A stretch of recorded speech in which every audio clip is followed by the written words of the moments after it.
बहुत पुरानी बात है। धारा नगरी में गंधर्व सेन नाम का एक राजा राज करते थे। उनके 4 रानियां थीं। उनके 6 लड़के थे जो सबके सब बड़े ही चतुर और बलवान थे। संयोग से एक दिन राजा की मृत्यु हो गई और उनकी जगह उनका बड़ा बेटा शंख गद्दी पर बैठा। उसने कुछ दिन राज किया, लेकिन छोटे भाई विक्रम ने उसे मार डाला और स्वयं राजा बन बैठा। उसका राज्य दिनों दिन बढ़ता गया और वह सारे जम्बूद्वीप का राजा बन बैठा।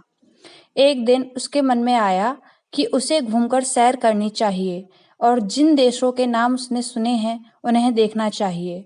सो वह गद्दी अपने छोटे भाई भृतहरि को सौंपकर योगी बनकर राज्य से निकल पड़ा। उस नगर में एक ब्राह्मण तपस्या करता था। एक दिन देवता ने प्रसन्न होकर उसे एक फल दिया और कहा कि इसे जो भी खाएगा वह अमर हो जाएगा। ब्राह्मण ने वह फल लाकर अपनी पत्नी को दिया और देवता की बात भी बता दी। ब्राह्मणी बोली, हम अमर होकर क्या करेंगे?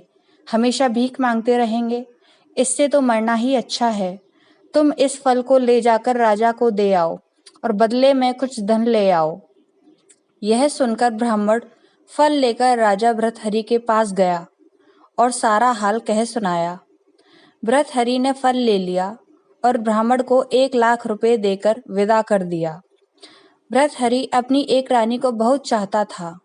उसने महल में जाकर वह फल उसी को दे दिया। रानी की मित्रता शहर कोतवाल से थी। उसने वह फल कोतवाल को दे दिया। कोतवाल एक वैश्या के पास जाया करता था। वह उस फल को उस वैश्या को दे आया। वैश्या ने सोचा कि यह फल तो राजा को खाना चाहिए। वह उसे लेकर राजा भृतहरि के पास गई और उसे दे दिया। भृतहरि ने उसे बहुत सा धन दिया, लेकिन जब उसने फल को अच्छी तरह से देखा तो पहचान लिया। उसे बड़ी चोट लगी, पर उसने किसी से कुछ कहा नहीं। उसने महल में जाकर रानी से पूछा कि तुमने उस फल का क्या किया? रानी ने कहा, मैंने उसे खा लिया। राजा ने वह फल निकालकर दिखा दिया। रानी घबरा गई और उसने सारी बात सच सच कह दी।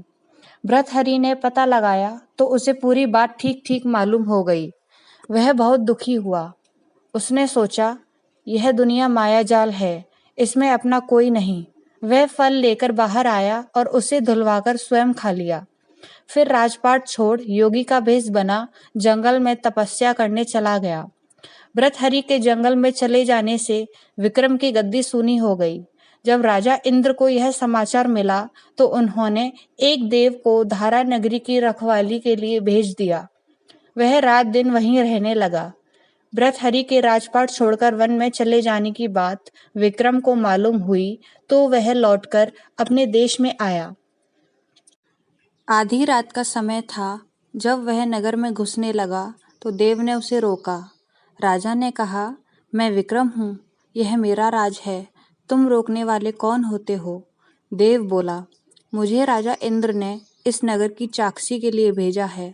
तुम सच्चे राजा विक्रम हो तो आओ, पहले मुझसे लड़ो। दोनों में लड़ाई हुई। राजा ने जरा सी देर में देव को पछाड़ दिया। तब देव बोला, हे राजन, तुमने मुझे हरा दिया, मैं तुम्हें जीवन दान देता हूँ। इसके बाद देव ने कहा, राजन, एक नगर और एक नक्षत्र में तुम 3 आदमी पैदा हुए थे। तुमने राजा के घर में जन्म लिया, दूसरे ने तेली के और तीसरे ने कुम्हार के। तुम यहाँ का राज करते हो। तेली पाताल का राज करता था। कुम्हार ने योग साधकर तेली को मारकर शमशान में पिशाच बना सिरस के पेड़ से लटका दिया है। अब वह तुम्हें मारने की फिराक में है, उससे सावधान रहना। इतना कहकर देव चला गया और राजा महल में आ गया। राजा को वापस आया देख सबको बड़ी खुशी हुई। नगर में आनंद मनाया गया। राजा फिर राज करने लगा। एक दिन की बात है कि शांतिशील नाम का एक योगी राजा के पास दरबार में आया और उसे एक फल देकर चला गया। राजा को आशंका हुई कि देव ने जिस आदमी को बताया था कहीं यह वही तो नहीं है। यह सोच उसने फल नहीं खाया, भंडारी को दे दिया। योगी आता और राजा को एक फल दे जाता। संयोग से एक दिन राजा अपना अस्तबल देखने गया था। योगी वहीं पहुंचा और फल राजा के हाथ में दे दिया। राजा ने उसे उछाला तो वह हाथ से छूटकर धरती पर गिर पड़ा। उसी समय एक बंदर ने झपट कर उसे उठा लिया और तोड़ डाला। उसमें से एक लाल मोती निकला, जिसकी चमक से सबकी आंखें चौंधिया गईं। राजा को बड़ा अचरज हुआ। उसने योगी से पूछा, आप यह लाल मुझे रोज क्यों दे जाते हैं? योगी ने जवाब दिया, महाराज, राजा, गुरु, ज्योतिषी, वैद्य और बेटी, इनके घर कभी खाली हाथ नहीं जाना चाहिए। राजा ने भंडारी को बुलाकर पीछे के सब फल मंगवाए। तोड़वाने पर सब में से एक एक लाल मोती निकला। इतने लाल मोती देखकर राजा को बड़ा हर्ष हुआ। उसने जौहरी को बुलवाकर उनका मूल्य पूछा। जौहरी बोला, महाराज, ये लाल मोती इतने कीमती हैं कि इनका मोल करोड़ों रुपयों में भी नहीं आंका जा सकता। एक एक लाल मोती एक एक राज्य के बराबर है।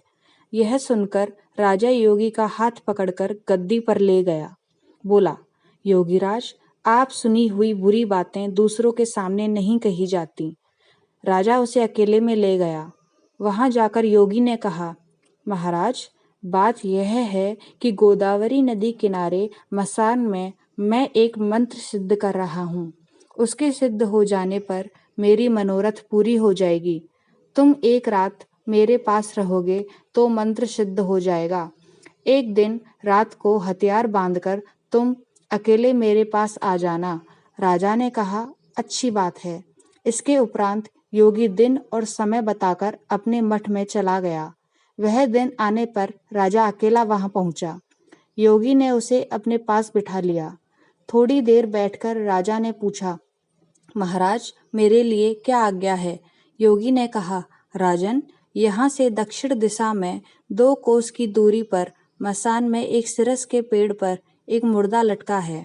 उसे मेरे पास ले आओ, तब तक मैं यहाँ पूजा करता हूँ। यह सुनकर राजा वहां से चल दिया। बड़ी भयंकर रात थी। चारों ओर अंधेरा फैला था। पानी बरस रहा था। भूत प्रेत शोर मचा रहे थे। सांप आकर पैरों में लिपटे थे, लेकिन राजा हिम्मत से आगे बढ़ता गया। जब वह मशान में पहुंचा तो देखता क्या है कि शेर दहाड़ रहे हैं, हाथी चिंगाड़ रहे हैं, भूत प्रेत आदमियों को मार रहे हैं। राजा बेधड़क चलता गया और सिरस के पेड़ के पास पहुंच गया। पेड़ जड़ से फुनगी तक आग से दहक रहा था। राजा ने सोचा, हो न हो यह वही योगी है जिसकी बात देव ने बताई थी।